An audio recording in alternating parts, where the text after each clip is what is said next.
19 जुलाई 2024 को संघ लोक सेवा आयोग यूपीएससी ने ट्रेनी आईएएस पूजा खेड़कर के खिलाफ एफआईआर दर्ज कराने का आदेश दे दिया। कहा कि उन्होंने अपने नाम, अपने पिता के नाम और अपनी माता के नाम में तब्दीली लाकर तय संख्या से ज्यादा अटेम्प्ट दिए, अतः उन्हें शो कॉज नोटिस दिया गया और अब उन पर मुकदमा चलाया जाएगा। इसी के साथ पूजा खेड़कर प्रकरण अपने लॉजिकल कंक्लूजन तक पहुंच गया है, हम नहीं कह रहे हैं, पहुंचने लगा है। लेकिन यूपीएससी पर जितने गंभीर सवाल खड़े हो रहे हैं उनका कारण अकेले पूजा तो नहीं थी। सोशल मीडिया पर ढेर सारे आईएएस आईपीएस अधिकारियों को लेकर सवाल पूछे गए कि फलाने अधिकारी अगर वाकई ईडब्ल्यूएस से आते हैं तो फिर उनके घर में इतनी संपत्ति कैसे है, फलाने अधिकारी अगर विकलांग कोटे का लाभ लेते थे तो वो उछलते कूदते रील कैसे बना सकते हैं। इन सारे आरोपों की पुष्टि अभी नहीं हुई है, लेकिन ये ज़रूर हुआ है कि बहुत बड़ी संख्या में अधिकारियों ने अपने सोशल मीडिया अकाउंट प्राइवेट कर लिए। क्यों, इसका जवाब तो उन्हीं को पता होगा जिन्होंने प्राइवेट किया।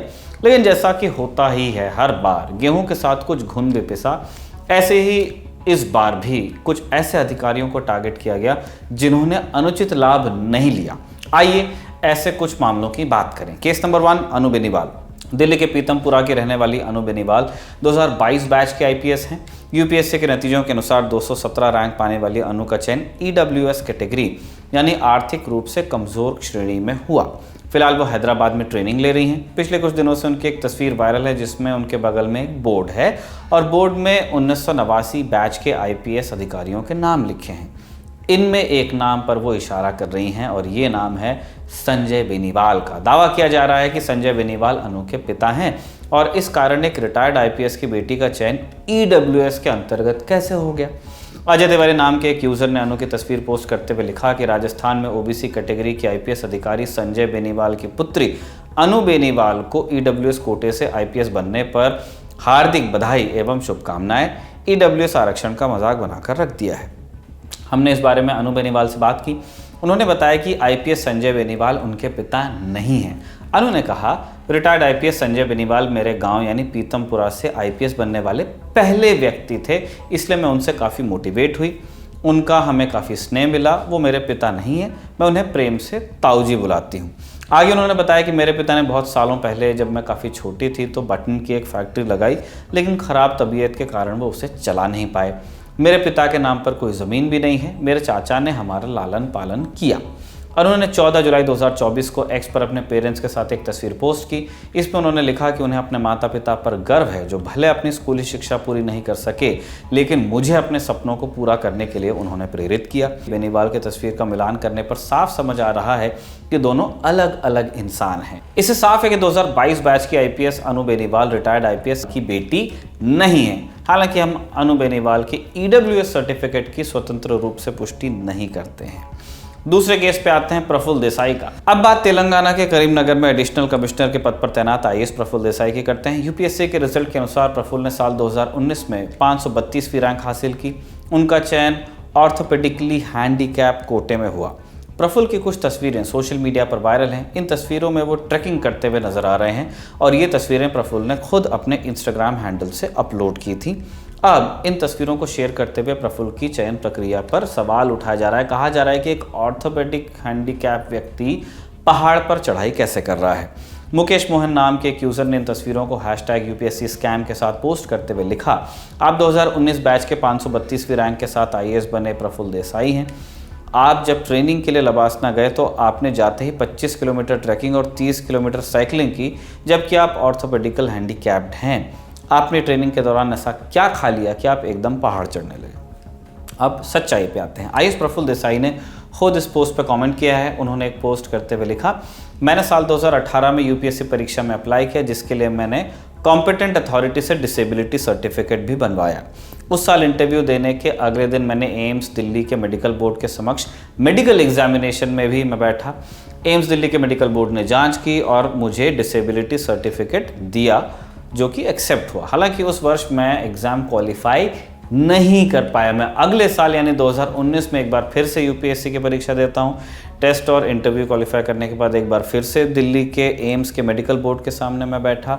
वहाँ एक बार फिर से पूरी जांच करने के बाद एम्स दिल्ली ने मेरे डिसेबिलिटी सर्टिफिकेट को सत्यापित कर दिया। इसी रिपोर्ट को मैंने डीओपीटी और यूपीएससी के साथ भी साझा किया। इसी के साथ प्रफुल्ल ने अपनी वायरल तस्वीर के बारे में भी पक्ष रखा। उन्होंने कहा कि जहां तक मेरी वायरल हो रही तस्वीरों का मामला है, वो मेरे ट्रेनिंग प्रोग्राम का हिस्सा थी। उन्होंने इंडिया टुडे से भी इन तस्वीरों को लेकर बात की। प्रफुल्ल ने बताया कि उनके एक पैर में पोलियो है, जिसके कारण वो दौड़ नहीं सकते, लेकिन वो चल सकते हैं और वो साइकिल भी चला सकते हैं। उन्होंने लिखा कि इस विकलांगता के साथ मैं एक पैर से साइकिल का पेडल चलाता हूं और दूसरे पैर से सहारा लेता हूं, बैलेंस बनाता हूं। हमने उस दिन मसूरी से केम्प्टी फॉल्स तक साइकिल से यात्रा की, लेकिन मैंने पूरे समय साइकिल नहीं चलाई। इंडिया टुडे के आशुतोष मिश्रा को प्रफुल्ल देसाई की बेलगावी अस्पताल की मेडिकल रिपोर्ट भी मिली है, जिसके अनुसार डॉक्टर ने पुष्टि की है कि प्रफुल्ल देसाई पोलियो के कारण लोकोमोटर विकलांग और बाएं पैर से 45% विकलांग हैं। साथ ही एम्स दिल्ली की भी रिपोर्ट मिली, जिसमें उनकी विकलांगता को सत्यापित किया गया है। अब आते हैं तीसरे केस पर, नितिका खंडेलवाल का मामला। 2014 की यह आईएएस ऑफिसर हैं। यूपीएससी के रिजल्ट के मुताबिक 857 रैंक हासिल इन्होंने किया। इनका चयन विजुअली इम्पेयर्ड कोटे में हुआ था। उनका एक वीडियो पिछले कुछ दिनों से वायरल है। वीडियो में उनके सामने एक स्क्रीन है जिसमें वीडियो ग्राफिक्स नजर आ रहा है। नितिका के हाथ में एक स्टीयरिंग व्हील है, जिसे वो सामने लगी स्क्रीन देखकर चला रही हैं। उनके इस वीडियो को शेयर करके कहा जा रहा है कि विजुअली इम्पेयर्ड नितिका खंडेलवाल बिना ग्लास पहने ड्राइविंग टेस्ट कैसे ले रही हैं। एक सोशल मीडिया यूजर ने उनके वीडियो को पोस्ट करते हुए लिखा कि उन्हें दृष्टि बाधित कोटे के तहत सामान्य श्रेणी से चुना गया था। हालांकि वीडियो में आप देख सकते हैं कि कैसे वो बिना चश्मा लगाए अपना ड्राइविंग टेस्ट दे रही हैं। नितिका की सच्चाई जानने के लिए हमने सबसे पहले उनके वायरल वीडियो का लंबा वर्जन खोजा। शुभम ने खोजा, उनको मिला भी। हमें नितिका खंडेलवाल नाम से बने यूट्यूब चैनल पर भी ये वीडियो मिला, जिसे साल 2019 में अपलोड किया गया था। इसमें वो शुरुआती हिस्सों में एक ऑफिस में लोगों से ड्राइविंग लाइसेंस से जुड़ी समस्याओं को सुन रही हैं और उसके बाद वो खुद ड्राइविंग टेस्ट से जुड़ी चीज़ों का मुआयना कर रही हैं। इंडिया टुडे के अभिषेक आनंद ने इस बारे में नितिका से बात की। उन्होंने बताया कि इस वीडियो को गलत तरीके से प्रचारित किया जा रहा है। नितिका ने कहा कि वीडियो 6 साल पुराना है, जब वो रुड़की में एसडीएम के पद पर तैनात थी। इस वीडियो में वो खुद मौजूद हैं और उन्होंने अपने यूट्यूब चैनल पे भी डाला। बतौर एसडीएम उन्हें बहुत सारी शिकायत मिलती थी। एक ऐसी शिकायत मिली थी कि आरटीओ ऑफिस में लोगों के ड्राइविंग लाइसेंस ठीक से नहीं बन रहे। इसे दूर करने के लिए उन्होंने आरटीओ ऑफिस का निरीक्षण किया। ये देखा कि वहाँ काम कैसे होता है, कैसे टेस्ट लिया जाता है। उनका ये भी कहना था कि उन्होंने खुद ड्राइविंग टेस्ट नहीं दिया वहाँ। नितिका ने आगे बताया कि आमतौर पर लोग ये सोचते हैं कि अगर किसी को कुछ दिखाई नहीं दे रहा तभी उसे दृष्टिबाधित माना जाता है, जबकि ऐसा नहीं है। अलग अलग लोग कई तरह से दृष्टिबाधित होते हैं। उन्हें कितना दिखाई दे रहा है ये बस वही जानते हैं। मेरे रेटिना में समस्या है, लेकिन कल को आप मुझे कहेंगे कि मैं टीवी क्यों देख रही हैं, तो आप समझ नहीं पाएंगे कि मैं उसमें कितना देख पा रही हूँ या कितना नहीं। हमें इस मुद्दे को संवेदनशीलता से लेना चाहिए। हमने इस बारे में डिटेल जानकारी के लिए नितिका खंडेलवाल से संपर्क करने की कोशिश की, लेकिन वो बातचीत के लिए तैयार नहीं हुई। अब बात विकलांग लोगों को मिलने वाले आरक्षण और उससे जुड़े सर्टिफिकेट की। कार्मिक एवं प्रशिक्षण विभाग यानी डीओपीटी की आधिकारिक वेबसाइट के मुताबिक सरकारी नौकरियों में आरक्षण के लिए जरूरी है कि व्यक्ति की विकलांगता कम से कम 40% हो। इस आरक्षण के लिए व्यक्ति को सक्षम प्राधिकारी से विकलांगता का सर्टिफिकेट प्राप्त करना पड़ता है। यह व्यवस्था RPWD right of person with disability act के तहत की गई है। विकलांगता तय कैसे होती है? RPWD में मूल रूप से 5 तरह की विकलांगता की बात है। फिजिकल डिसेबिलिटी यानी शारीरिक अपंगता, इसके तहत लोकोमोटर डिसेबिलिटी यानी चलने फिरने में दिक्कत, विजुअल इम्पेयरमेंट यानी देखने में दिक्कत, हियरिंग इम्पेयरमेंट सुनने में दिक्कत और बोलने और भाषा की विकलांगता आती है। इंटेलेक्चुअल डिसेबिलिटी यानी बौद्धिक विकलांगता, इसके तहत सीखने की क्षमता की जांच की जाती है। मेंटल बिहेवियर यानी मानसिक स्वास्थ्य से जुड़ा मामला है। क्रॉनिक न्यूरोलॉजिकल स्थितियां और खून से जुड़ी दिक्कतें। इसके बाद आती है मल्टीपल डिसेबिलिटी यानी ऊपर दी गई विकलांगताओं में एक से ज़्यादा अगर किसी को हो। RPWD में कई बदलाव किए गए हैं। मानसिक स्वास्थ्य से जुड़ी समस्याओं के साथ एसिड अटैक सर्वाइवर को भी जोड़ा गया है। यहाँ एक बात ध्यान देने वाली है कि PWD कैंडिडेट्स का IPS में चयन नहीं होता है।